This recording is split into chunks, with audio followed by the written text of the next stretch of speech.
doing. I'm gonna stick this shit out. Like, and yo, bro, I'm gonna say this to you, right? I went to school in 4.5 years, and I had caught me a little job, a little couple of odd jobs and shit, like some per diem type shit. Niggas calling me when they need me, do maintenance type. And them 4 years of being 4.5 years of being in school saved me from probably what would have cost me another 10 years or more in prison, because all of my niggas got caught up in indictments. I got 10 years. One of my comrades now 19 years. Another comrade 30 years. So it's like that shit right there, like, saved me, bro. And I think me being told, or not even told, no, just not feeling like niggas ain't come through for me, was that pivotal moment for me, to where I said, yo, man, I can't do this shit no more. And then just knowing, like, I'm not trying to go away no more. But it was a struggle. It was definitely a struggle, because this is that lifestyle that I know, and I know so many people, and so many people know me. But one more thing I'm gonna say to that is just seeing how the streets changed and the game changed, and there's so many people that's working on the other side, and knowing this really had me like, man, I ain't fucking around no more. You know what I'm saying? I gotta figure it out this way. And then that's where I was like, yo, I can't go back to that. You know what I'm saying? I can't even trust a nigga that I call a brother, or trust a nigga that I call a friend, or you know what I'm saying? Because you don't know who's working nowadays, B. That's right, no question. Real quick, right? I'm gonna introduce you to my brother, Michael Marshall. His name, we call him Muhammad. You know, brother. Here, Omar Jackson from out of Harlem. Michael Marshall is from the Bronx. He works for Exodus. He did 30 years. You know, came home right after me. We both grew up in prison together. I did 27 years and 6 months, and he did 30. You know, and we stayed in touch with each other from day one since the 90s. We was, you know, in Clinton together. You know, we was in all these different facilities, and we made sure our families kept us in contact with each other. So this is my brother right here, you know, and we bring him on these mental health sessions, you know, on this forum, man. When we want to talk about the cell therapy, man, and talk about things that we do. And I'm just glad that you here to meet him too, because he's doing a lot of great work in Harlem with Exodus. You know what I mean? Just quickly before we even get off into talking about other things, I just want to mention that like I appreciate you, just for understanding, because and I always say, like, understanding is understood.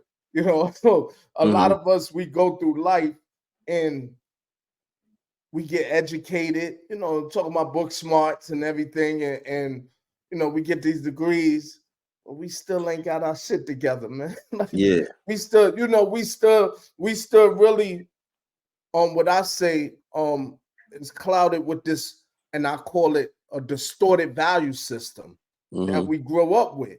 Just like, what we just was talking about, coming up in the streets and everybody having probation. I believe everybody that I talked to, we had probation in our life. We did this, and then we didn't learn. So that was that.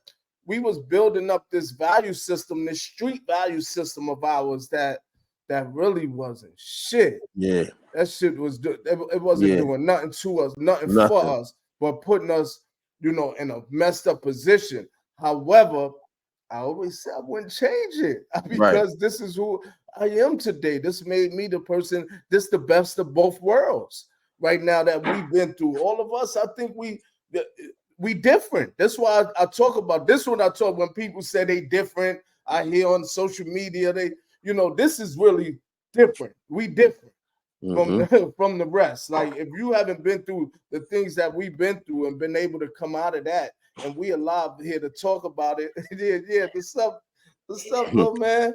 You know, This is my grandson here. okay, yeah. So if you haven't been able to come up out of that, you know, and and and you still want to be 1 foot in, 1 foot out, that showed me that you're not ready. You're still not ready.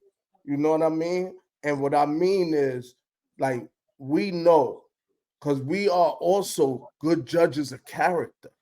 Definitely. We know that that's a no win.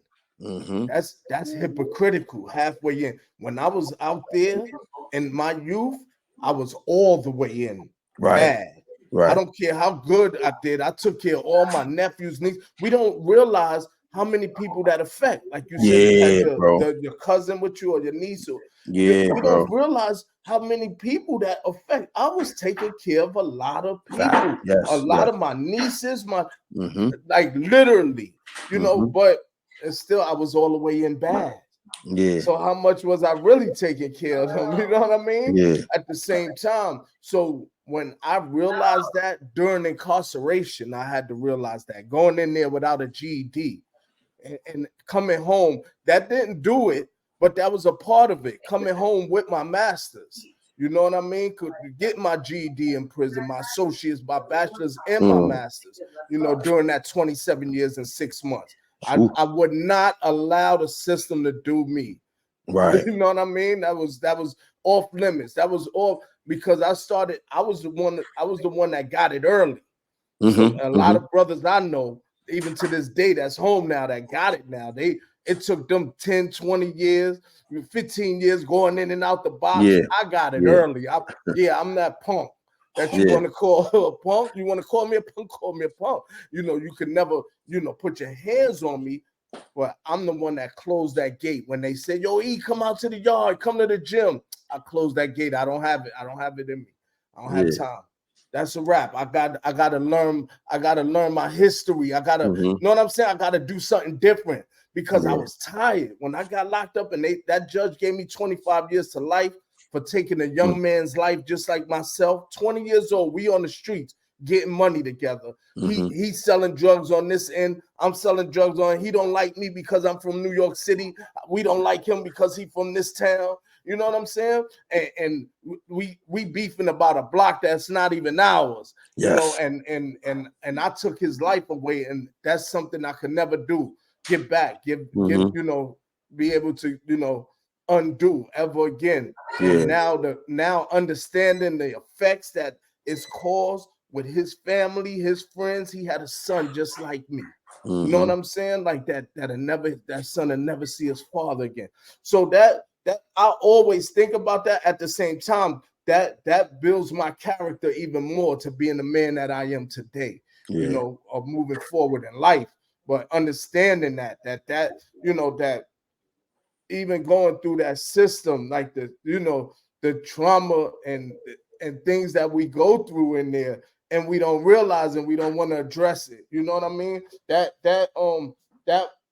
for me was knowing that and realizing it and going through one of these self-help therapeutic classes, even classes that I created, that I helped create too. Mm-hmm. Going through them, that allowed me to see what we're talking about today.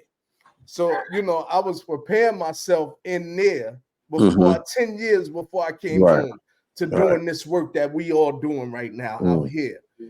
And so when I see and I hear you talk about acknowledging and understanding those Yeah. shortcomings and everything, Yeah. listen, we on our way, man. We Yeah. arrived. You know what I'm saying? And I don't see nothing but blessings, man, and all the way up for brothers like For yourself. both for all of us, man. No Yeah. question. Appreciate that. Thank you. No, if Yeah. Michael, if Muhammad, my brother, could come in for a second, man, Yeah. just Yeah. Please, Mike. share your wisdom. Peace, brother Omar. Peace, brother E. I think all of us can identify more or less, what the impact is of our actions, and our responses have evolved in a lot of ways. Like I tell the individuals in the group all the time, we all bring something to the table, but a lot of times, minority individuals, we know what that is. to actually bring something to the table. We don't understand that they bring anything that's productive to the table instead of bringing negative. So we're used to bringing a negative to the table. This drugs, I could bring transportation, I could bring this. These are things we brought to the table, right? But now we're bringing something different to the table, right? That's more fruitful, like you said, the job, right? This was one stage in your life, and you're realizing that working aspect is really the hit, right? If we mold it, I think we've all learned the molding that the workforce and navigating through it better than we used to. If we've done that in the beginning, we got the masters of it in comparison to those who are still doing it or who've done it before us. Because look at them, wow, working all these years, and it seems as though the fruits of your labor didn't pan out as it should have, right? Because now that you're in the workforce and you've been in it such a short time, you've learned how to manipulate it, like economics, right? We see the white collar individual, right, manipulate taxes, right? How to transform the business. And it's for them. As you get into the game and you realize how they've done it, and you begin to do it, begin to question what you used to do and the individual used to do and say, no, listen, tweak that just a little bit. Because this is what they're doing and this is what I'm doing, and I'm in between you both in a short amount of time, right? So we're still having to fight against our people because even in the workforce, they don't understand how it works, right? We come home, we got trucking businesses, right? We're using that to off balance other bills. Our credit card is all the way up, right? We actually in the game now, and they're scratching their heads like, damn, how could they? It's because we learned that the best in the street becomes the best in them office buildings, and we're using the same tools we already had. Now we have to actually show them how to tweak their game, right? And for those who haven't learned that or fight against us and changing their lives, it becomes even a greater mission because now being in Exodus, I see a lot of young brothers and sisters who continue to make the same poor choices. And then when we explain to them, I really don't want to hear about why they had the gun or that they had the gun. I want to hear why they had the gun. So that they had the gun is not really a problem for me. Or what they did is not really a problem for me. We have to understand in ourselves why that took place. What was the seed that was planted? What was the early introduction to this lifestyle? Because if we don't address that before the seed was planted, then we never get to where we are today, right?